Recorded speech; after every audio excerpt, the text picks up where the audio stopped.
Bonjour et bienvenue dans le Fil d'actu, l'émission qui donne du sens à l'information. Le déconfinement, oui, mais pas tout à fait. On s'en doutait, Jean Castex l'a confirmé, pour passer des fêtes de fin d'année à peu près normales, il faudra attendre au moins 2021. Au programme, plus de confinement, certes, mais de nouvelles contraintes, encore et toujours. Des contraintes qui ne manqueront pas de ternir Noël et le Nouvel An sans que l'on puisse vraiment s'assurer de leur efficacité en matière sanitaire. Alors, comment en sommes-nous arrivés là, à toujours devoir subir des restrictions plus de 9 mois après l'arrivée du Covid ? Cela signifie-t-il l'échec de toutes les politiques menées jusqu'alors ? Quelles leçons peut-on en tirer pour l'année qui vient ? C'est ce que nous allons tenter de comprendre ensemble dans cette vidéo. Et comme c'est la dernière avant les fêtes, on va en profiter pour tirer un petit bilan de cette année complètement folle. Nous rétablirons un couvre-feu dès le 15 décembre, mais il sera durci par rapport à ce que nous avions annoncé. On espère arriver à faire comprendre à ce gouvernement de fous, parce que c'est un gouvernement de fous, que le métier est au bord de la faillite. Est-ce qu'on peut leur garantir aujourd'hui qu'on rouvrira le 20 janvier ? La réponse est non. Donc là encore, vous allez prolonger les aides, nous le verrons, chômage madame. partiel. Ça va dépendre de nous tous. Ça va dépendre de la façon dont nous aurons passé cette période de fête, dont j'ai déjà dit qu'elle pourrait être propice à une circulation accélérée du virus si nous n'étions pas collectivement responsables. Tant qu'on n'a pas vacciné 80 à 90% de la population des gens qui vont en réanimation, Mais c'est-à-dire sauf les que ça, plus de c'est pas 65 demain, ans, c'est pas demain, c'est en Martin Blachier. février-mars. C'est en février-mars. C'est en février, Et mars. ensuite, le temps que ça soit fait, puisqu'il y a une deuxième injection au bout de 20 jours, ça veut dire qu'en réalité, si je suis votre raisonnement, restaurants et bars ne rouvriront qu'en avril. Sauf si on accepte une troisième vague. Il y a toujours cette difficulté à être en retard sur les événements. C'est-à-dire que le virus court très vite et nous, on est derrière et on est toujours un temps de retard. Je vais vous donner un exemple. On confine les commerces, par exemple. Certes, mais où sont les données scientifiques qui permettent de dire oui, tel commerce, il faut le fermer, tel autre, il ne faut pas. Alors, on il y n'a a pas une ces étude. données. On attend une étude d'Arnaud Fontanet, on attend une étude de l'INSERM, on attend. Oui, on attend, vous avez bien dit, on attend. Mais c'est ça. Mais on va attendre combien de temps ? Donc, en fait, un des reproches qu'on peut faire, je crois, c'est justement qu'on a beaucoup attendu durant cette crise. On a attendu que les événements arrivent pour réagir. On avait 5000 lits de réanimation au mois de mars. Au mois d'octobre, quand on reconfine, on en a 5000. Il faut faire des dépistages de masse. C'est ce que un certain nombre de gens dont je suis proposent en ce moment au gouvernement pour vraiment réduire le nombre de personnes porteurs sains, ce qu'on appelle les asymptomatiques. Si on explique à la population que la moitié des contaminations viennent de gens qui ne se savent pas contagieux, qu'on va dépister tout le monde rapidement et que ceux qui sont positifs sont fermement invités à s'isoler pendant 10 jours et qu'on va organiser l'isolement d'une façon confortable, les hôtels sont vides. Je veux dire, il y a des solutions. On ne sait pas où les Français se contaminent. Il y a donc cette solution du dépistage massif. La Slovaquie est le premier pays à l'avoir réalisé à l'échelle nationale. Tester plus de 5 millions d'habitants en un week-end, c'est l'objectif que s'est fixé le gouvernement slovaque. Des tests généralisés avaient déjà eu lieu au Luxembourg, à Monaco et dans certaines villes chinoises, mais c'est la première fois que tout un pays de cette taille se lance dans une telle opération. La participation n'est pas obligatoire et les gens qui ne veulent pas s'y plier doivent rester en quarantaine 10 jours chez eux pour être sûrs qu'ils ressortent négatifs. On voit qu'il n'y a pas très longtemps, on avait 600 morts par jour.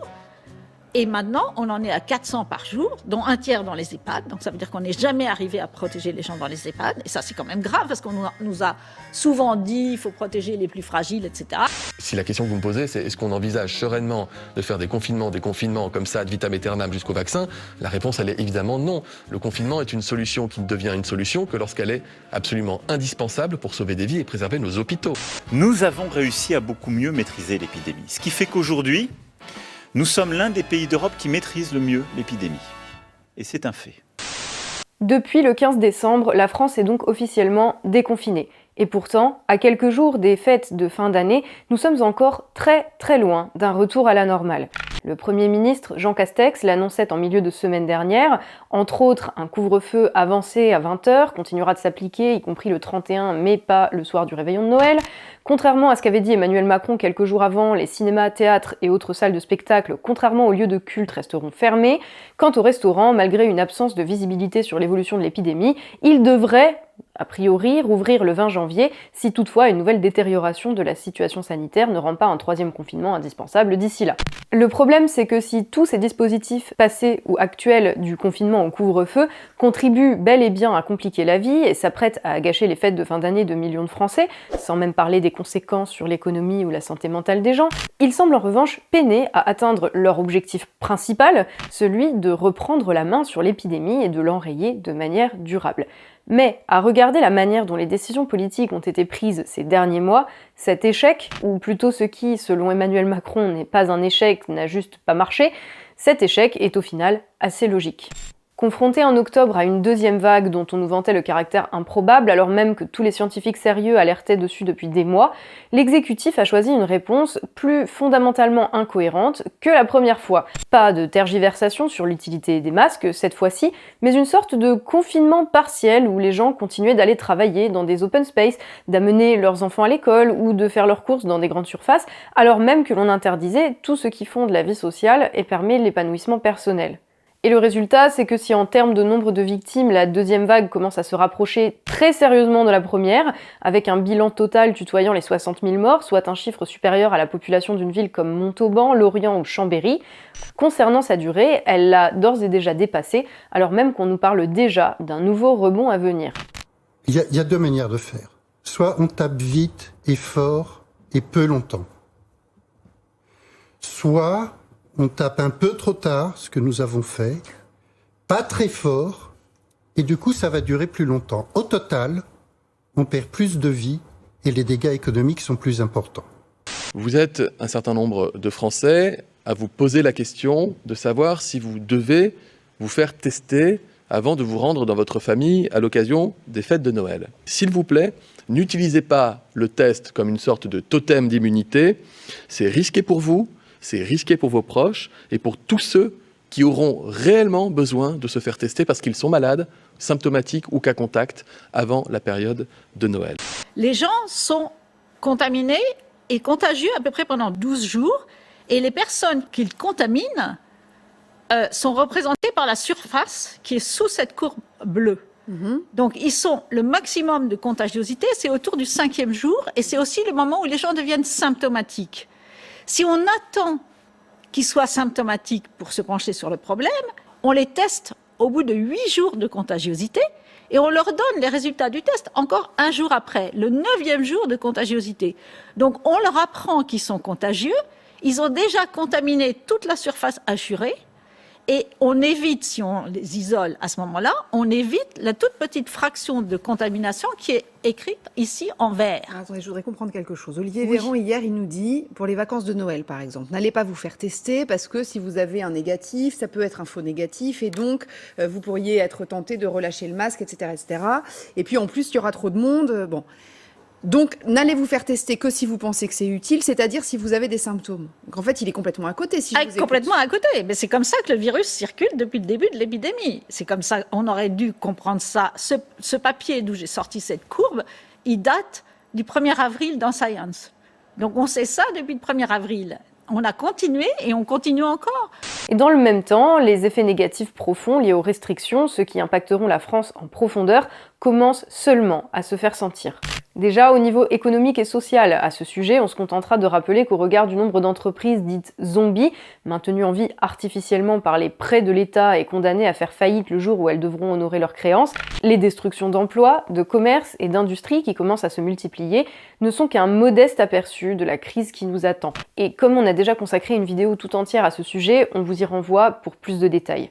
Mais à côté de cela, de plus en plus de psychologues et autres spécialistes de la santé mentale alertent sur l'explosion des troubles anxieux et dépressifs, sur la situation d'unités psychiatriques totalement submergées et sur la crainte d'une vague massive de suicides dans les années à venir. Une situation qui aujourd'hui semble toujours taboue, que ce soit auprès des journalistes ou des politiques. On a l'aspect médical, mais médical au sens, voilà, la pandémie, le risque d'infection. On a à côté de ça l'aspect économique, on essaie de trouver un équilibre entre les deux. Et puis finalement, le grand oublié de tout ça, c'est l'aspect psychique et l'impact psychique extrêmement fort et qui, je pense, est fortement sous-évalué. Et les dernières études révèlent des chiffres inquiétants. Selon Santé publique France, pendant les 2 périodes de confinement, les personnes déclarant un état dépressif ont carrément doublé. Le mois dernier, une étude de l'IFOP abordait quant à elle la question du suicide. 1 Français sur 5 l'aurait envisagé sérieusement en 2020. Ce matin, 3 enfants qui sont venus pour des tentatives de suicide, qui ont moins de 15 ans. Il dirige le service psychiatrie de l'enfant et de l'adolescent à l'hôpital Robert Debré à Paris. On a toujours eu un certain nombre de tentatives de suicide chez les plus jeunes, c'est à peu près 1 tous les 3-4 jours. Là, on en a plusieurs par jour. Nous avons tous eu du mal à nous projeter lors du premier confinement et nous avons tous du mal encore à nous projeter lors du deuxième confinement. Donc effectivement, les plus fragiles ont des troubles, mais nous sommes tous altérés, tous concernés. C'est 67 millions de Français quand même. Donc c'est une dimension essentielle à prendre en compte. Et encore une fois, si tout cela est dramatique, il n'y a hélas, guère lieu de s'en étonner. C'est qu'un confinement, c'est une mesure extrême, radicale, et qui n'est supposée se prendre qu'en dernier recours, quand toutes les autres solutions pour endiguer une épidémie ont échoué. Une mesure qui, du fait de ses conséquences, ne peut pas se prolonger indéfiniment, d'autant que pour être vraiment efficace, elle se doit d'être appliquée de manière drastique. Mais, entre les mains d'Emmanuel Macron, le confinement a en fait été détourné de son sens pour devenir un mode de gestion ordinaire d'une situation anormale, pouvant être modulé, allégé ou durci au gré des évolutions hebdomadaires de la maladie. Sauf que par nature, un confinement partiel n'a aucun sens et ne fait que combiner les effets négatifs du confinement total à la coréenne et ceux du laxisme à la suédoise, créant une situation désastreuse sur tous les plans qui ne peut que se prolonger encore et encore, sans jamais permettre de retour à la normale, sauf découverte providentielle bien sûr d'un traitement efficace, ce qui pour le coup ne dépend pas de l'exécutif. Et le pire là-dedans, c'est que si nous en sommes arrivés là, c'est que la stratégie initiale de l'exécutif, résumée par le triptyque tester, tracer, isoler, a elle-même échoué, non pas parce qu'elle était dès le départ vouée à l'échec, mais parce qu'elle n'a pas été mise en place de manière correcte, avec des tests à foison, mais principalement sur la base du volontariat, sans aucune planification ni priorisation de certains publics, avec un traçage rendu impossible par des délais d'obtention de résultats bien trop longs, eux-mêmes liés à l'engorgement des centres de dépistage, et surtout avec un isolement jamais appliqué, faute d'assumer le caractère coercitif de la mesure. Un refus d'assumer ses propres décisions, par peur de s'aliéner une part de la population, qui a mené à la situation que nous connaissons depuis. Celle où, pour faire croire qu'il maîtrise la situation malgré les évidences, l'exécutif multiplie les effets d'annonce, un coup par la bouche d'Emmanuel Macron, un coup par celle de son Premier ministre, soufflant le chaud et le froid en permanence, jouant avec les espoirs des gens pour mieux les doucher quelques jours plus tard. Avec, à la clé, des décisions toujours plus absurdes. Des premières en février dernier, lorsqu'on s'imaginait éviter la contagion en collant des affiches dans les aéroports, ou qu'on nous expliquait que les masques ne servaient à rien, jusqu'aux protocoles scolaires inapplicables, en passant par les mesures anecdotiques, comme celle consistant à autoriser l'ouverture des stations de ski tout en maintenant fermées les remontées mécaniques, anecdotique certes, mais ô combien symbolique de la folie qui s'est emparée de nos dirigeants. Mais bien entendu, il sera loisible à chacun, chacune et à tous de se rendre dans ces stations pour profiter de l'air pur de nos belles montagnes, des commerces, hors bars et restaurants qui seront ouverts. Simplement, toutes les remontées mécaniques et les équipements collectifs seront fermés au public. Bonjour, c'est une plage dynamique, il faut que vous bougiez, il faut pas que vous restiez assise comme ça. Le Covid a servi à alerter, à ce jour, 493. Alors, je ne prendrai pas ce chiffre pour dire que c'est un échec. Ça n'a pas marché. Ça n'a pas marché. Ça n'a pas marché. Je crois qu'on a souffert au cours de cette crise d'un défaut d'acculturation scientifique de la population française. Et vous savez quoi ? Moi, je ne sais pas utiliser un masque. Le meilleur moyen de les aider, le meilleur moyen de soulager l'hôpital, c'est finalement de ne pas tomber malade. Et donc, c'est le confinement qui provoque la circulation du virus. Auto-confinez-vous 8 jours avant Noël, si vous le pouvez. Je l'ai déjà dit, une personne asymptomatique qui se rend dans des lieux publics, qui se déplace en transport en commun, n'a pas à porter de masque. Le port du masque en population générale dans la rue, ça ne sert à rien. Je souhaite que dans les prochaines semaines, on rende obligatoire le masque dans tous les lieux publics clos. Vous êtes en train de faire une corrélation que beaucoup de Français font, et autant je peux reconnaître beaucoup de choses, autant je ne voudrais pas que les Français pensent qu'on leur aurait caché l'utilité du masque parce qu'on en aurait manqué. Le complotisme est quelque chose qui m'inquiète. Et je pense que le complotisme est en partie animé par des gens qui ont des intentions politiques plus ou moins cachées.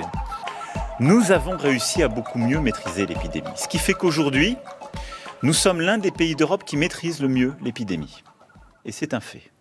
Des dirigeants en roue libre, qui malgré tout ont su conserver leur constance sur une chose, la pratique consistant systématiquement à s'attribuer tout le mérite quand les choses se passent bien et à rejeter la faute sur les autres quand ça va mal, et notamment sur ces irresponsables de Français qui se relâchent quand le gouvernement, lui, fait tout bien comme il faut. Alors au final, puisque la nouvelle année arrive à grands pas, que pouvons-nous retenir de cette année 2020, au-delà de son caractère complètement fou? Peut-être plus que tout le reste, l'incapacité de la caste dirigeante à conduire le pays, et notamment en période de crise. On le sait, en temps normal, les gouvernants ont souvent mauvaise presse, et Emmanuel Macron n'échappe certainement pas à la règle. Moins de 2 ans après son élection, il s'était retrouvé avec un conflit social majeur sur les bras, et l'étiquette de président des riches lui collait à la peau. La faute à une politique, souvent décryptée ici, de pillage en règle des richesses de la nation, au profit d'une petite minorité de privilégiés. Mais si les citoyens continuent de voter pour des gens comme ça, c'est souvent parce que malgré tout, ils les perçoivent comme un rempart contre le chaos, comme à même de les protéger si une crise violente venait à secouer le pays. Et ce qu'aura montré cette séquence désastreuse du Covid, c'est que ce n'était pas le cas. Que cette histoire d'individus ne révélant leur réel potentiel que dans la crise n'était là aussi qu'un mythe, une illusion savamment entretenue. Quand l'inattendu survient, cette soi-disant élite de la nation, formée dans les meilleures écoles et rompue à l'exercice du pouvoir, se retrouve purement et simplement paralysée, incapable de prendre des décisions fortes, incapable de faire face et incapable de nous guider à travers la tempête. Face à la crise, la baudruche se dégonfle. Ne reste plus que la capacité à remuer les bras dans tous les sens pour faire croire qu'on sait ce qu'on fait, tout en rejetant la faute sur les autres quand tout ce qu'on a entrepris ne fait qu'aggraver la situation. Si sur cet aspect-là, la crise du Covid a contribué à dissiper l'illusion, alors elle n'aura peut-être pas été complètement inutile. Et peut-être est-ce là tout le bien qu'on peut souhaiter à la France pour clore cette année 2020 sur une note d'espoir. Le fil d'actu, c'est tout pour aujourd'hui. Cet épisode, nous le dédions à Coralie Delhomme. C'est avec une immense tristesse que nous avons appris ce matin même son décès. Journaliste, essayiste, c'était une femme d'un courage et d'une force remarquables qui mettait son intelligence au service de ses convictions. Compagne de route du fil d'actu, engagée contre les politiques de démantèlement de notre pays par ses gouvernants, elle était un exemple de rigueur intellectuelle qu'elle partageait toujours avec beaucoup d'humour et beaucoup de bienveillance. Fidèle à elle-même, elle a lutté jusqu'au bout contre la maladie. Avec toute l'équipe, nous présentons nos plus sincères condoléances à ses proches. Tu vas nous manquer, Coralie.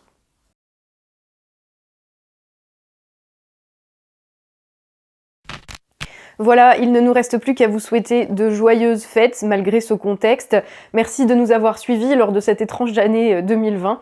On espère avoir rempli notre promesse de donner du sens à l'information, vous avoir appris des choses et avoir contribué à alimenter vos propres réflexions. On adresse évidemment des remerciements tout particuliers aux tipeurs qui permettaient au fil d'actu d'exister en soutenant notre travail à hauteur de quelques euros par mois. Vous le savez, vos contributions constituent la quasi unique source de revenus de la chaîne. C'est grâce à vous que l'équipe est rémunérée et qu'on peut vous proposer un contenu régulier depuis maintenant 5 ans. Surtout, c'est vous qui nous offrez 2 choses essentielles, le recul nécessaire sur l'actualité et l'indépendance, donc la liberté totale sur notre contenu et notre ligne éditoriale.